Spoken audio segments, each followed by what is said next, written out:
Hey everybody. So one of the other recent media ventures that I wanted to talk about was the Acolyte, and give my thoughts on that, the Star Wars series, which looks like it's only going to be getting one series on Disney Plus, and get into that, the controversy around it and everything.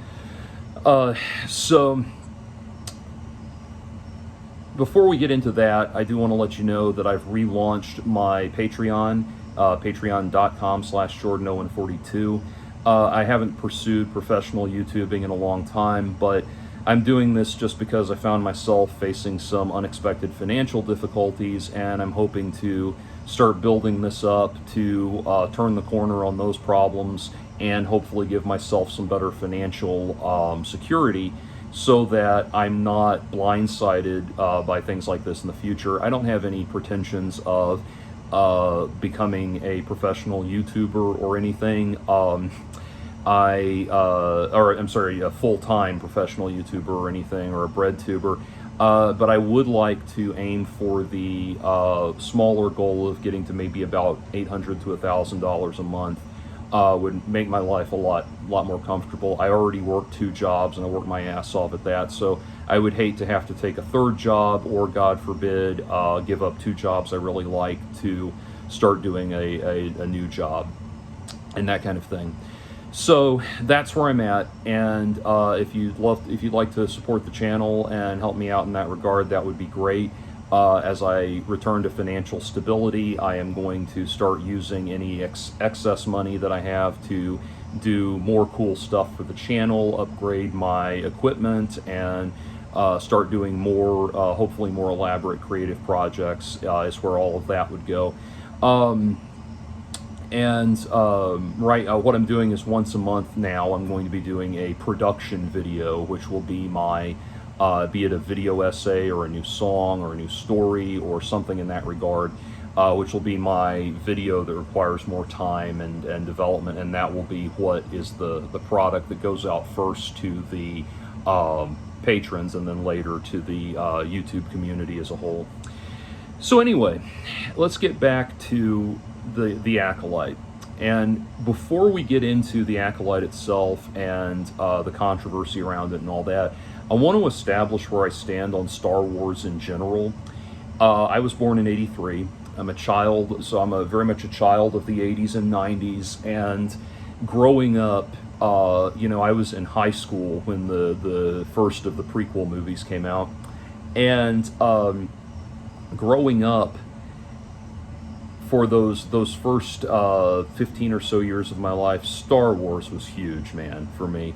It was one of, if not my favorite movie as a kid. A New Hope was. I watched it all the time, wore out our VHSs of these movies, and just absolutely loved the first 3 movies. The soundtrack is, for the combined total soundtrack for the original trilogy is some of the best film scoring of all time, and remains one of my favorite soundtracks. And I loved all of the video games surrounding the original Star Wars franchise, the original trilogy. So all of the games, everything from, even games most people don't like Rebel Assault, I loved.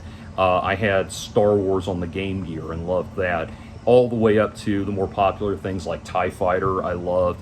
Probably my favorite of all was Shadows of the Empire, on N64. So all of that, I just loved Star Wars. And the prequel trilogy came out, and the best thing that came out of that for me was that Natalie Portman became my favorite actress, starting with me just having a teenage crush on her, and then as I started really watching her in that movie, and then as I started really watching and getting into her movies, I realized what a great actress she was, and she's my favorite actress now, not because of Star Wars. She's my favorite actress because of Black Swan and The Professional and Anywhere But Here and a whole bunch of other really great movies like that, not because of Star Wars. So I appreciate the prequel trilogy on an intellectual level.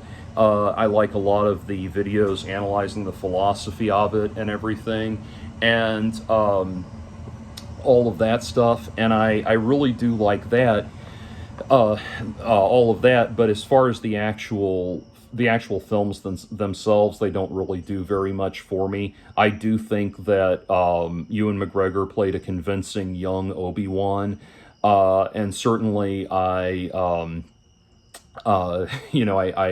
appreciated those final moments where the final confrontation between Anakin and Obi-Wan at the end of Revenge of the Sith, and all of that. Or yeah, it was Revenge of the Sith was the third, and this is how far out I am on this. But anyway, I appreciated all of that, but it just wasn't the same. And then the new trilogy came out, saw the first one in the theater, thought it was all right, saw the second one on streaming and didn't care for it, and didn't bother with the last one. And now where I'm at, I'm just done with anything new Star Wars related that's coming out. I have no interest. Didn't watch The Mandalorian, did not watch The Mandalorian, did not watch Solo, did not watch Rogue One, did not watch Ashushka or whatever that one thing was called. I have not watched any of these, and I've had zero interest in anything Star Wars. And it's funny. I heard a colleague of mine telling a friend, or telling another colleague of ours, about this really cool story that was happening in the Star Wars universe, and I didn't know what it was related to, so I walked up and was listening, and it was actually a really interesting story. And then he concludes saying that this was like his Star Wars D&D thing that he had created. And I said, yeah, obviously it was. I just said, yeah, I said I knew it had to have been something you've come up with, because it's actually interesting, unlike the rest of this. So anyway, so as I go into The Mandalorian, that's where I'm at. I think it's kind of like, to me, it's kind of like the, there's a lot of people who will say that the first 3 Metallica albums are the only thing they like in the Metallica catalog.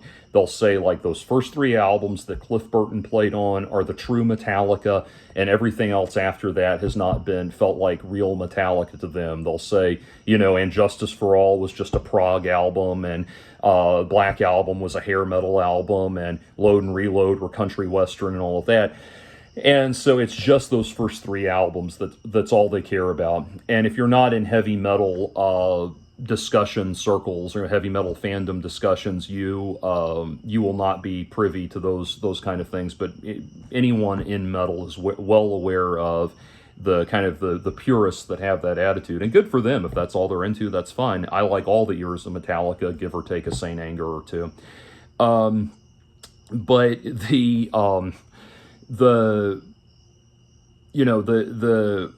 for me, the Star Wars, it's like that. The first 3, that's it. That's all it was. That's all I'm interested in. That's all I care about. It's this beautiful story about the redemption of a man that has succumbed to absolute evil, and that is it. That's all I care about. And so, so when I have people now coming to me and saying, hey Jordan, have you seen Star Wars, The Force of Constabulary of Meh? And I'm like, no, I don't give a shit. No, I don't care. I don't care how good Jack Black is in it, or whoever the fuck they've put in it. I don't care. I'm done. I'm out. It's over. And more or less the same thing with Star Trek, by the way. The first 2 and a little bit of DS9, and that's it. Anyway, so that's where I am. And I've taken 10 minutes now explaining that to you, but it's worth going into it to say that I say this, I'm already in a position where I'm not, even if it was not at all, there was not this controversy about it being woke and all of that stuff, I still would not be interested. And I'm only commenting on this. I was only commenting on this. I'm sorry, I was only watching it to do this comment to contribute to the discussion. I wouldn't have had any interest in it any other way. Anyway, so all of that said, let's unpack the Acolyte. And the first thing I wanted to do is give credit where credit's due on some of the things I enjoyed. Um, I did like some of the casting. I think that I always like Carrie Ann Moss. I love her, and she's a beautiful woman in my mind. And even now, she's aged very gracefully. And so I always like seeing her and stuff. And she's always a welcome presence. So that was cool. I did like, even though she's apparently behaved rather insufferably outside of the show itself. The young actress that played the two twins, I actually thought she was likable. Like, given better material, I thought she would probably do well. And so there were some things like that. I liked a lot of the fight sequences. The fight choreography was really good. Now the thing is, I can't give it a lot of credit for things like that because obviously it's a big budget Hollywood epic. Of course it's going to have high production values in that regard. So yes, good fight choreography, but I would expect nothing less from, from anything associated with Star Wars. And so all of that said, those were some good things. And I also think the initial premise is not a bad one. I like the idea of a police procedural in the Star Wars universe with the Jedi as the investigators. That's an interesting premise, and you can really do something with that. But then it's like everything that I liked about it gets crapped on throughout the series. So, for example, one of the things I did not like is that this has, before we get into anything to do with the woke aspect of it or anything, this was a very dark story, and I don't mean thematically dark like Blue Velvet is dark. I mean dark in the sense of it's shaded, everything is happening in the shadows, and there's not a lot of lighting in a lot of scenes, and it seems like so much of this is happening right in kind of the midpoint between dawn and dusk, and like twilight, where we've got a little bit of natural light but not much. And so consequently, these people are, there are scenes where they execute these incredible fight sequences that are just happening almost entirely in the shadows, and we can't see really what's going on, things like that. Then also, the whole premise of this being a police procedural in the Star Wars universe is thrown out very quickly, and we are instead left with this very banal story of two sisters, quote-unquote sisters. They may be clones of the same person, spoiler alert. These two sisters reconciling with one another, and it was literally just like, it felt like it was literally just that kind of like Steel Magnolias level story of familial reconciliation and forgiveness, punctuated by these action sequences. It did not really grab me in terms of the unfolding plot, because it was just people. It got to it. There were whole episodes. You could have done this whole thing in probably 3 episodes and been fine with it, but there were whole episodes that were basically just people shouting their feelings at each other. So I didn't like that. And then I did not like the way they used. So they had the guy from Squid Game playing in it, playing a prominent role, and I thought he was great in Squid Game. That's I loved Squid Game. But apparently, from what I understand, this was his first English language role, and it really shows in how he uses the English language, because you get the feeling he really doesn't understand English very well, and I'm not saying that to put him down. It's just that, like, if the line is "there's somebody at the door," he'll say "there's somebody at the door." Like, he always emphasizes the wrong part of the sentence, and so it just becomes it's not just broken English, it's somebody that doesn't understand the flow of English. Broken English is somebody that is speaking English in the vernacular of of their home country or their home language and that kind of thing, and there's some confusion in there. Versus this guy is not. He's very clearly saying lines that I don't think he understands fully on a he's fully understanding on an articulation level, and it was so weird and so distracting. So again, not to put him down, and I'm not trying to say that actors shouldn't. I'm not at all suggesting like that actors shouldn't, do roles in different languages and everything. That's fine. It's just if you're gonna do it, gotta nail it, and he really didn't. Like I said, I loved him in Squid Game, and I hope to see him. I think if I understand correctly, they're gonna do another Squid Game series. I don't know if it's like in the same universe or his character's coming back or what, but I'd love to see that. Anyway, so let's get down to the woke aspect of it. And when I heard that the show was built around a coven of lesbian space witches that use the Force to get pregnant, I thought surely that's an overreaction. Surely that's an exaggeration. And it's like, oh shit, no. That's exactly what it is. And they even call it a coven of witches within the series, which, by the way, is very distracting because the Star Wars is a series where the religious and spiritual elements exist within that universe. The Jedi do not describe themselves as space wizards, even though that's what, or they don't describe themselves as wizards, even though that's literally what they are. So it's, or essentially what they are, I should say, in their relation to, cultural archetypes and that kind of thing. So to have the space witches, the lesbian space witches, literally called witches and part of a coven and all of that is very distracting. And I think it's very intentional fan service to the fact that, the woke crowd is going to thrive on new agey religious concepts and that sort of thing. They're really going to eat that up. So that it felt like, again, it's fan service to a fandom that Star Wars has never tried to appeal to before and never been meant to appeal to.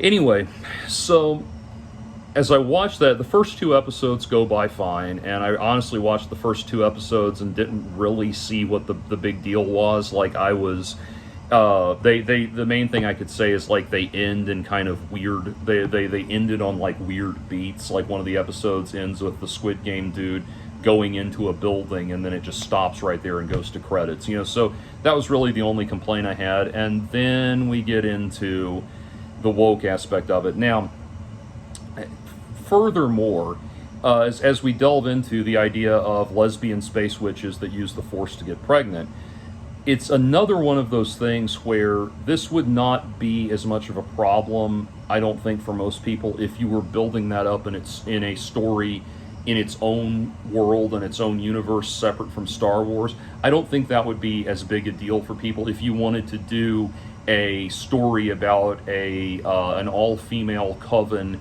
that reproduces with some kind of magical spiritual process. That could be an interesting idea in and of itself. It's the way this is kind of shoved into the Star Wars, kind of shoehorned sideways into the Star Wars universe that is more jarring and upsetting.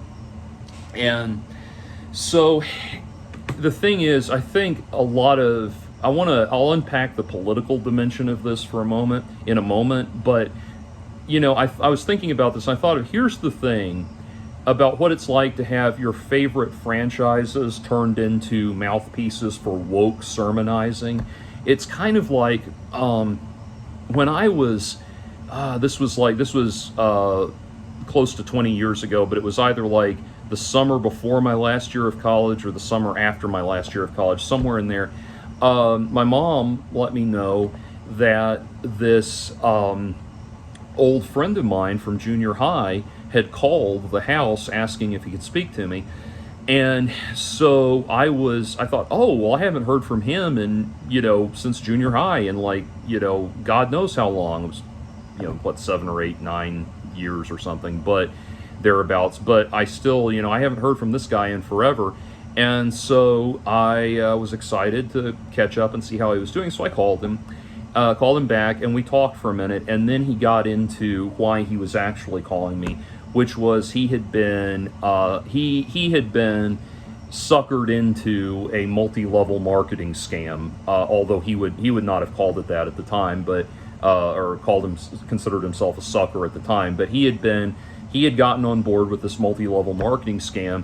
And he was looking for people to, calling up old friends and everything, looking for people to, one, buy the product, and two, become the distributors and everything. Well, it was an online advertising scam that he had been suckered into, and he was looking for me to, wanted me to, get involved in setting up one of these websites and getting other people to do it and stuff like that. And I just, I knew what it was, and I didn't want to get involved with that. But that's the thing, is it's like, when one of these old, now, like I said, I had emotionally abandoned Star Wars a long time ago, but I understand, when your favorite, it feels like that. It's like your old friend from way back in the day wants to see you again, and you're excited to see your old friend, and then you go to hang, you set up, you get in touch with him and find out he's just got some bullshit he's wanting to push on you. It was like that. And epilogue, I've stayed in touch with that guy since then, and we're friends, long-term friends now. As I don't know if he ever did anything with that MLM, but I know he's on to other stuff. Anyway, but that aspect of it, that's really, I think, really captures how it feels, and how it feels, and the building on that. There's really a cognitive disconnect with the people who push the woke agenda, where they don't understand what it is they're doing. And to articulate that, and this gets it back into Star Wars, I found this interesting meme. I came across this on Twitter, not a meme, but it's just like some kind of long diatribe that somebody reposted on Twitter that gives me a good stepping off point for what's going on here. It begins with, X-Men is about civil rights. If you didn't get that, you didn't get X-Men. Black Panther is about civil rights. If you didn't get that, you didn't get Black Panther. It goes on in this vein, and then it says, the Empire in Star Wars is fascist. The Rebel Alliance is anti-fascist. If you didn't get that, you didn't get Star Wars. And another one, like I said, there's more of these. Another one is for Star Trek. It says, Star Trek is about equality for all genders, races, and sexualities. As early as the mid-'60s, it was taking a pro-choice stance and defending women's rights to choose. One of its clearest themes is accepting different cultures and appearances and working together for peace. It's also anti-capitalist and pro-vegan. If you didn't get that, you didn't get Star Trek. And it continues with more examples, and then says, the stories we grew up with all taught us to value other people and cultures and to treasure the differences between us. Only villains were xenophobic or sexist or racist or totalitarian. I can't understand how anyone can have missed that. If you're upset that there's a black Spider-Man or a black Captain America or a female Thor, or that Miss Marvel is Muslim, or that Captain Marvel was pro-feminism, or any of these other things, right-wing fans, I want to pause there and say, I don't think Captain Marvel ever really caught on. I don't think anyone was ever terribly upset about that one. That one hit the ground running as a woke agenda. I don't think anyone ever really got on board with that and then felt betrayed when it went that way. But anyway, feminism or any of the other things right-wing fans, quote-unquote, say is stealing their childhood, you never got it in the first place. The things you claim are now pandering to the lefties were never on your side to begin with. If you consider yourself a fan of these things, but you still think the LGBTQ plus community is too in your face, or have a problem with Black Lives Matter, or want to take the country back from immigrants, then you're not really a fan at all. Geek culture isn't suddenly left-wing, it always was. You just grew up to be intolerant. You became the villain in the stories you used to love.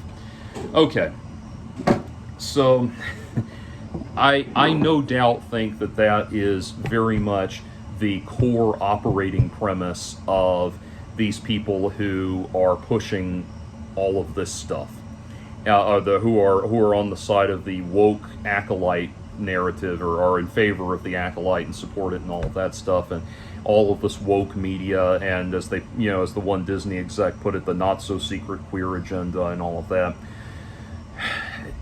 that is, I'm sure that that is how they see all of this, and they would agree with that. I think that's a fair assumption.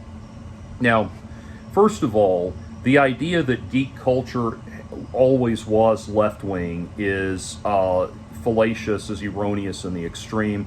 You could point to, just to give you a few examples, one of the most important and highly revered science fiction writers of all time is Robert Heinlein, who, despite writing Stranger in a Strange Land, which was embraced by the Summer of Love hippies and everything, was very much a center-right libertarian in his own politics, who wrote Starship Troopers, one of the most seminal and significant science fiction novels of all time, which not only went on to inspire Paul Verhoeven to do an adaptation, a film adaptation that was highly successful at the time and remains a popular cult classic to this day, but also was a book that launched military science fiction as a genre. And that book is so hyper nationalistic and so almost lustfully in favor of the attitudes and ethos of a military dictatorship that people legitimately wonder to this day if Heinlein was advocating for fascism. That's just one example. There's even more writers, just to use the literary component of this, there's even more writers who are libertarians and right-leaning and outright conservatives. People like Larry Niven and Jerry Pournelle, especially Jerry Pournelle, guys like J. Neil Schulman. That's very much a lesser-known writer, but that one comes to mind. Another lesser one would be Daffy Dabhue, who wrote the novel adaptations of the Doom D-O-O-M, Doom video game series and everything. Like, these conservative-leaning or seemingly right-leaning ideas have existed in science fiction since time immemorial. They've been explored, positive and negative, throughout science fiction and other facets of geek culture. Two of, if not the two most important high fantasy novel series of all time were written by C.S. Lewis and J.R.R. Tolkien, neither of which could be considered progressive by today's standards, and in fact had many conservative ideas.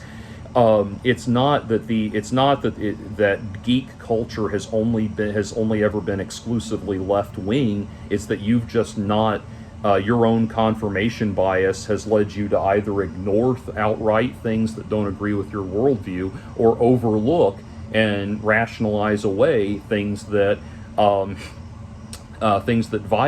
against your worldview.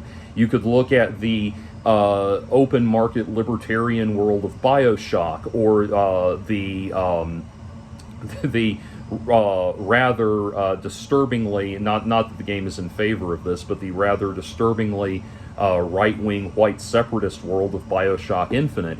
As much as I despise these novels and everything that, I despise the novels I'm about to mention with a passion, indescribable passion, I can't deny that the Gore novels by John Norman were an extremely popular right-wing science fiction franchise.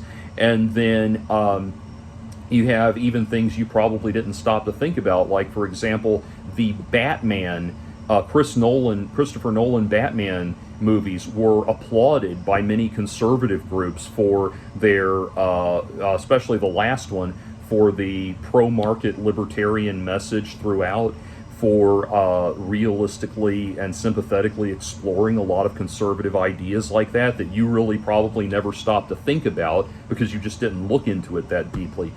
But there is all kinds of right-leaning conservative science fiction and fantasy and geek culture stuff out there. Think about, you could even say, for example, Susan Napier wrote a book called Anime, analyzing anime as an art form. And this was a book that came out in the early 2000s, so really it does not get into the more Americanized anime that's coming out now, where it's made with an American audience in mind, but the real classic Japanese anime. And she goes through and lays out how so much of these classic anime franchises that you love, that you, the people who think geek culture was always left-wing, are rooted in hyper-nationalistic attitudes about Japanese culture, imperialistic attitudes from Japanese culture, and just basic conservative ideas that underpin Japanese culture. And yeah, if you had it broken down for you, there'd be a lot of classic animes that you wouldn't be able to watch anymore, because you can't, you can't deal with anything that goes against your worldview, especially not if it's something that has a real, really and true, something of real value. At that point, you really would want to tear it down. So now, understand, as I say this, I consider myself a left libertarian. I am disgusted by the authoritarian left and the authoritarian right. And what's happened is people like this, people with this attitude, they don't perceive, they only perceive authoritarianism and the opposition to authoritarianism, and they place that as on an exclusively left-right continuum, that left is going towards not authoritarian and right is going towards authoritarian. Really, it's an XY axis, and you have the authoritarian left and the libertarian left and the authoritarian right and the libertarian right. And what happens is these people, not understanding the XY axis, go to the authoritarian left and start attacking the libertarian right, which causes the people in the libertarian right to feel the need to militarize and go into the authoritarian right, so that they feel capable of responding. Down here in this libertarian right quadrant, they don't have they don't have a their live and let live philosophy does not give them the tools they need to retaliate against something like an authoritarian left, so they mobilize into the authoritarian right, thinking that that will allow them to stand up to the authoritarian left. And so that's something that the left in this current culture war desperately needs to understand. That you think you're on the libertarian left when you're actually on the authoritarian left, and you keep kicking the libertarian right, and they keep defecting from the libertarian right into the authoritarian right. And this is why, and this is reflected if you look at politicalcompass.org, for example. This is what that's based around. So that is where we find ourselves when we critique something like The Acolyte.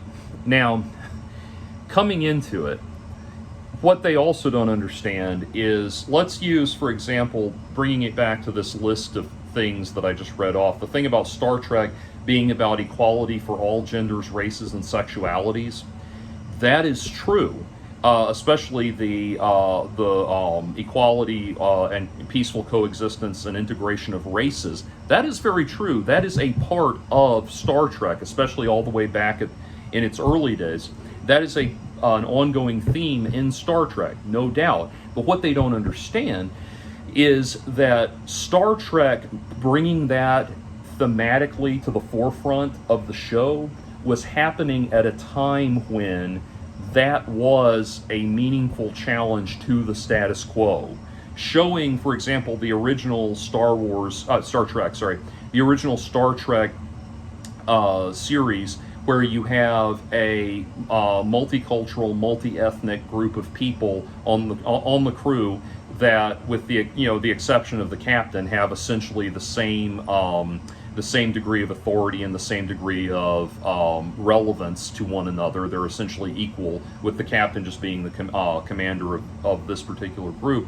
But they're all essentially equal in terms of their human worth. That was radical for the time. Kirk kissing Uhura, an interracial kiss on TV, that was radical in the extreme for the time. And that has not been radical for a long time. Interracial kisses happen frequently throughout modern media, and no one gives a shit, nor should they. And so what happens is, you have something that was culturally significant for the time period and reflected reflected an ongoing necessary component of progress for the time period. It was saying, instead of saying society would go to hell in a handbasket if we embraced racial integration, it was saying, no, things will get better. This is good. Things will get better.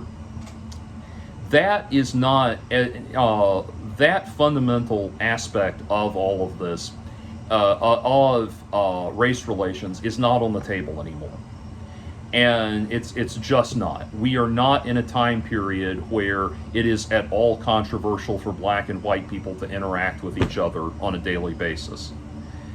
When that original Star Trek, I keep crossing the streams. When the original Star Trek aired, when that show was originally airing, it was airing to an American society where blacks and whites by and large lived on different sides of the town, and blacks were still facing mass segregation with Jim Crow and things like that. And if to say nothing of being a black person interacting with the white side of town, that would certainly get you in trouble. But if you were a white person interacting with the black side of town, that could have gotten you in trouble with the white side of town too. I mean, they would have called you a N-word lover, that kind of thing. That atmosphere does not exist anymore.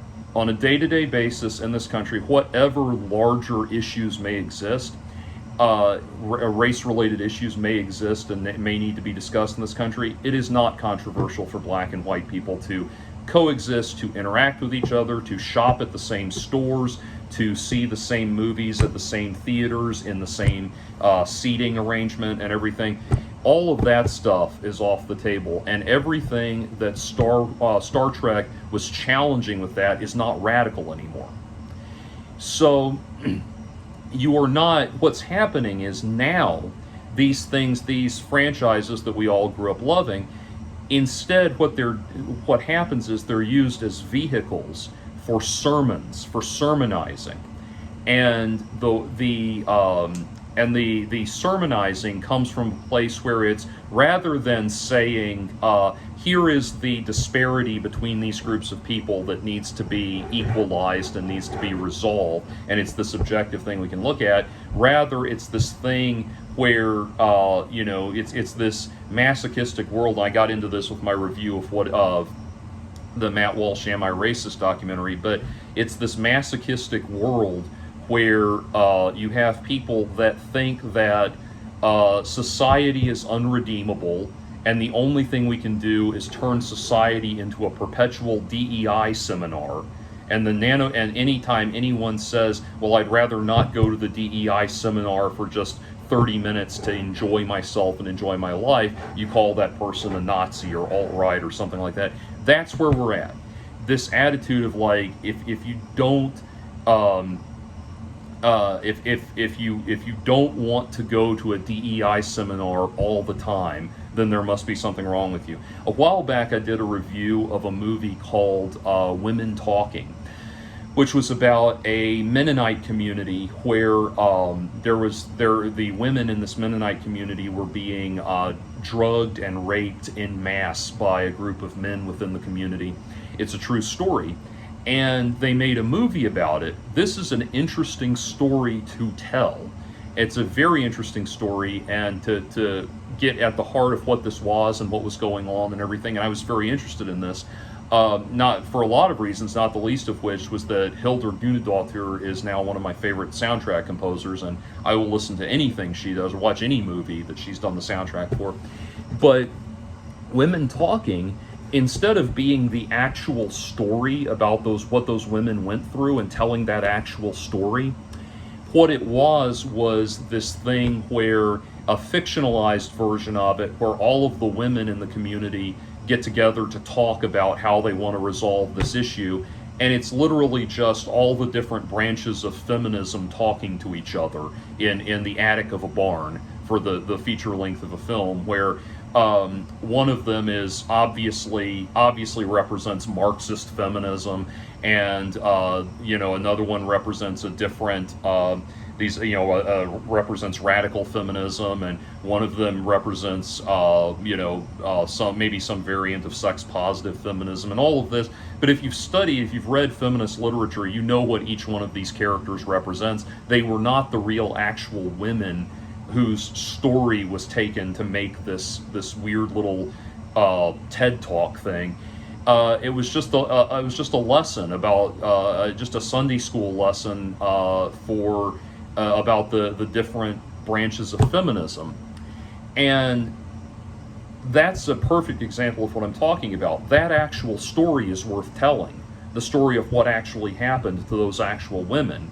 But instead, when we do the woke version of it, we throw all of that out and just use that as a forum for hitting people over the head with the perpetual DEI lecture, the perpetual DEI seminar that never ceases and never goes away, because nobody's allowed to have fun ever all the time. Fuck you. And so when you see that in Star Wars, in the context of the Acolyte, what was this really? I mean, what were we really seeing? And in this, the lesbian coven of lesbian space witches that use the Force to get pregnant. Well, first of all, you really didn't need any of that to fulfill the role that this coven is supposed to have within the story. All you needed was a hermetic, isolationist, hermetic religious order that doesn't trust the Jedi. That was it. Now, here's the thing. When you start incorporating this, all of these quote-unquote woke elements into this, we who are seeing this, we know what's underpinning all of your attitudes, the attitudes that you're pushing that are bringing you to want to put these ideas into this. It's not happening in a vacuum.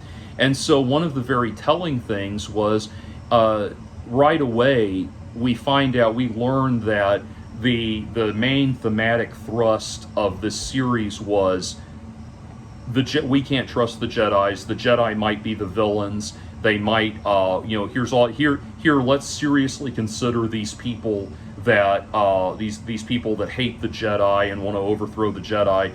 And very quickly it becomes obvious that it's the same attitude that's you like the United States of America? Well, the United States of America is actually shitty, and you're a shitty person for liking the United States. We know that whole thing is behind it. So knowing that attitude is behind you wanting to take this direction with the Jedi makes it a direction nobody wants to go down. Because fundamentally, I'm sorry, but Star Wars fandom, this is where it's like, do the Kathleen Kennedys of the world even understand the fandom that they're getting into here? Star Wars fandom. There are people who put Jedi as their religion on Facebook. I mean, that they really do approach the Jedi as a religious, almost at the level of a spirituality, a real spirituality. It means that much to people. And so you're coming in with the attitude of, the Jedi were actually pieces of shit, and this is going to be a massive, this is shaping up to be a massive retcon where we learn that the Jedi were actually pieces of shit all along, and we should feel guilty now for getting behind them. When you come in with that message, knowing, and people know what's motivating it, they know what's behind it, of course they're going to balk at that. Now, don't get me wrong, you can do all kinds of stuff exploring ethical lapses and misdeeds within the Jedi order and everything within Star Wars. There's always been stuff like that, up to and including the mythology that makes up the original trilogy. Obi-Wan Kenobi defying the order, defying the orders of the Jedi is what ultimately brings about Darth Vader. All of that. You've got all of that, and you could do that, but fundamentally, when you're coming at people saying, with that, they're going to balk at that. They're not going to like it. because they know what's behind it. They know not only are you now shoving this thing at them that says, here, entertain this idea that the Jedi were actually pieces of shit and we were shitty all along for liking them. Not only that, but they know, and it was proven right in the response that was given as a backlash to the Acolyte, or the media response to the Acolyte backlash. We know that it's not only going to be that, it's that the nanosecond we say, this is stupid, I don't want anything to do with it, this is ruining Star Wars, all of that, the nanosecond we speak out against it in any way, shape, or form, people are going to, the people who are pushing this crap on us are going to go explode throughout the media screaming about how the Acolyte has been destroyed by right-wing subversion, and the conservatives or the alt-right or whatever they want to throw at it is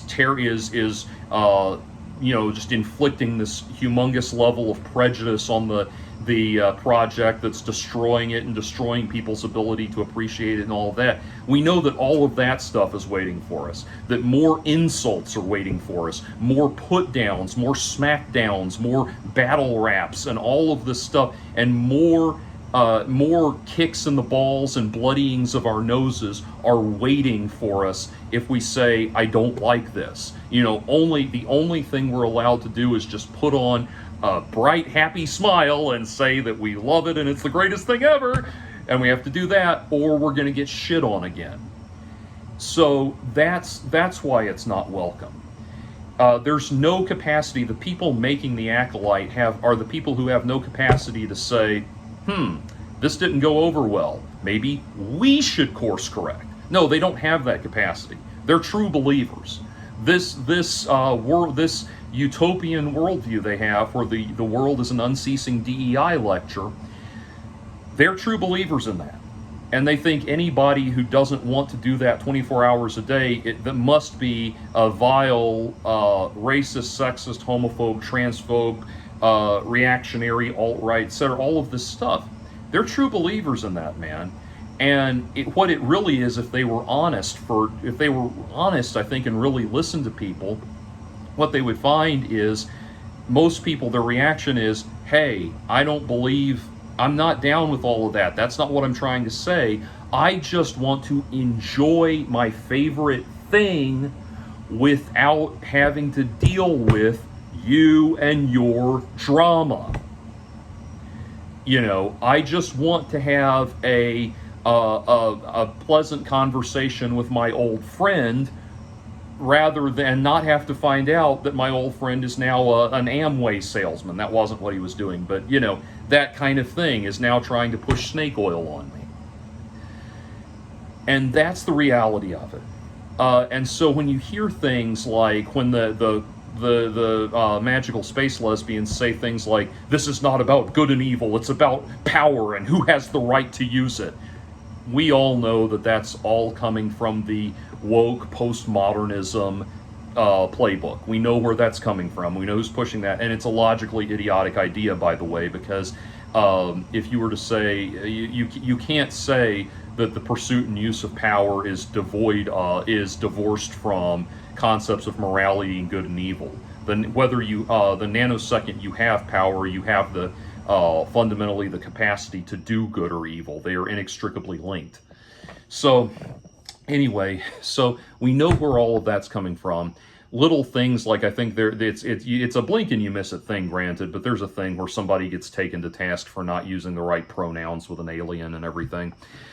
And we know where that's coming from too. And the thing is, what the woke of the world, the Forces female gang, does not understand is that it is entirely possible to explore. See, all of these things you mentioned that have leftist overtones. I can't speak to Black Panther or Captain America because I've never really followed those franchises. But X-Men, Star Wars, Doctor Who, Deadpool, Star Trek, all of those things.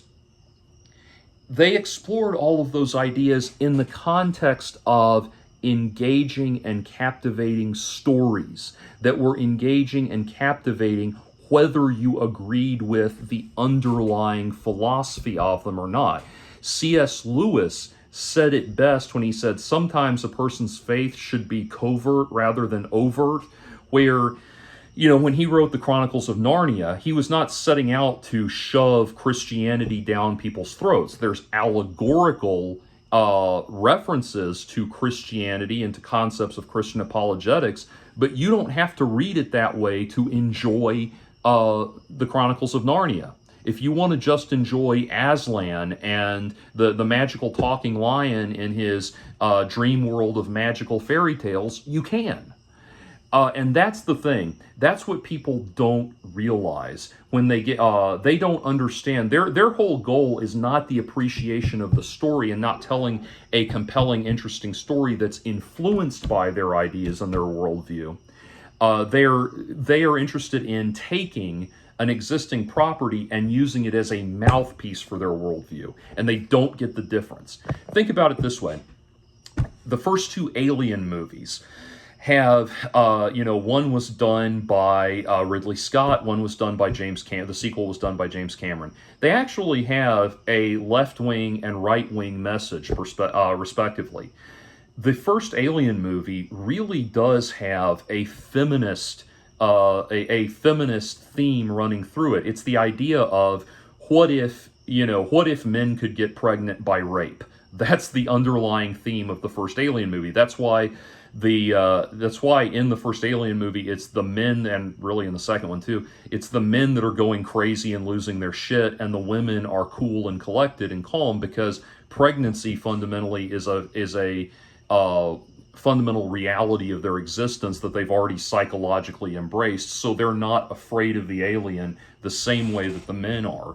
And it is a very feminist narrative, and it's a great movie. It's one of the best science fiction movies ever made. It's one of the best horror movies ever made. It holds up to this very day. It's one of my favorite movies, one of my top 10 easily, and I absolutely love it, and I'll watch it anytime. And it's got a very left-wing feminist message.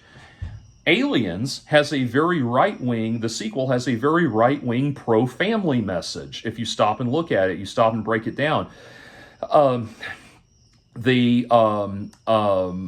you have Ripley and Newt and Kyle Reese getting together as as basically a family unit at the end, that whole movie is a very, very much a pro-family, a conservative pro-family message.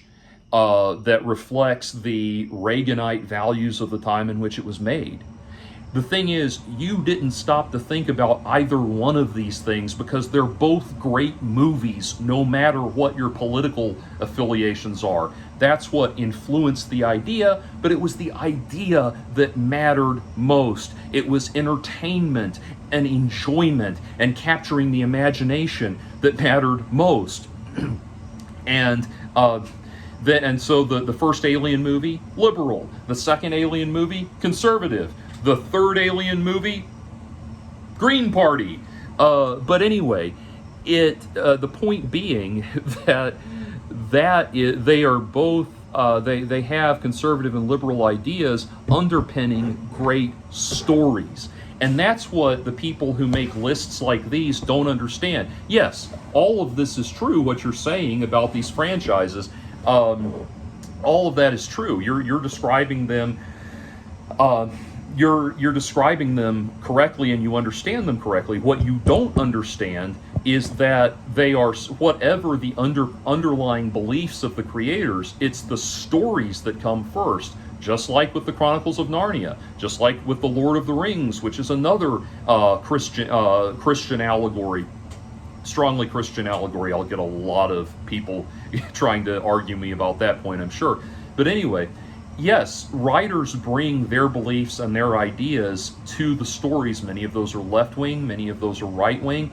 But the point is, the reason it resonates with you is because it's a great story, regardless of the beliefs that underpin the world around it, and the world of the story and the themes and the ideas being explored. And that's what the woke don't get. It is not a problem to have. It's not a problem to explore a worldview or explore a Star Wars world that explores intrigue and political intrigue within the Jedi Order that even threatens to cast the Jedi in a negative light. I get that. There's great there's great kind of potential there to be mined for creative ideas. I'm not doubting that. It's that we all know that that's not what you're interested in. You just want to turn a great show into another mouthpiece for a perpetual DEI seminar. And what's interesting as I say this, there was a tweet circulated recently by one of the people involved in the Acolyte, and I saw this right as I finished the series, but they were talking about how there's been a petition that's been circulated to bring back the Acolyte for season 2, and they said the signatures have dried up. They said that streams of the Acolyte have dried up, and that kind of thing, which it happened. I saw that right after I finished the last episode of the Acolyte, and so I thought, they probably thought, well, fuck, the one guy that was still watching it finished. Damn! But anyway... and then they concluded the tweet with, remember, it's about more than just a show. Yeah, that's the problem. You're not using your... I'll say it finally, as loud and directly as I can. You're not using your beliefs to make a great show. You're using to tell a great story. You're taking a great story and turning it into a mouthpiece for your beliefs. That's what everybody is sick of. I did a video not too long ago called Stop Calling Every Conservative Alt-Right, where, it's kind of like this thing here, this Captain America literally fought Nazis. He's the embodiment of fighting the alt-right. If you didn't get that, you didn't get Captain America. The alt-right did not exist when Captain America was fighting the Nazis. That is, the alt-right are certainly in the league of the Nazis and in that sphere of discussion and political alignment, but they do have a distinct philosophy. Captain America was not literally fighting Nazis. Now, here's the thing. Me saying that's a totally true... I mean, Captain America was not literally fighting the alt-right, excuse me. Now, me saying that, everything I said there was true, but there are people that are going to hear that and think it's some kind of reactionary defense of the alt-right or something like that. It's not. The alt-right is crap. It's a load of crap, and it always has been and always will be. It's disgusting. But you're just wrong about how you're interpreting, how you're applying these ideas. But that's it. At the end of the day, if you want people to embrace your ideas, stop hitting them over the head with these ideas and use them to create great stories. Stories that people can love and appreciate regardless of where they fall politically. And I honestly really do think that the way in which kind of quote-unquote woke ideology keeps getting shoehorned into these existing franchises is proof that it really can't be used to create something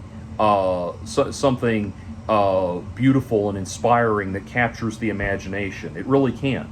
It's antithetical to that. It resents you for wanting that. It wants you thinking about the problems of the world as directly and literally and constantly as possible, and resents the idea that you would ever want to enjoy yourself with something that captures your imagination. And so, consequently, it cannot be used. I don't think it can be used to create something that is inspiring and interesting on its own. It has to just corrupt what's already there. And that's what I think we're seeing in all of this.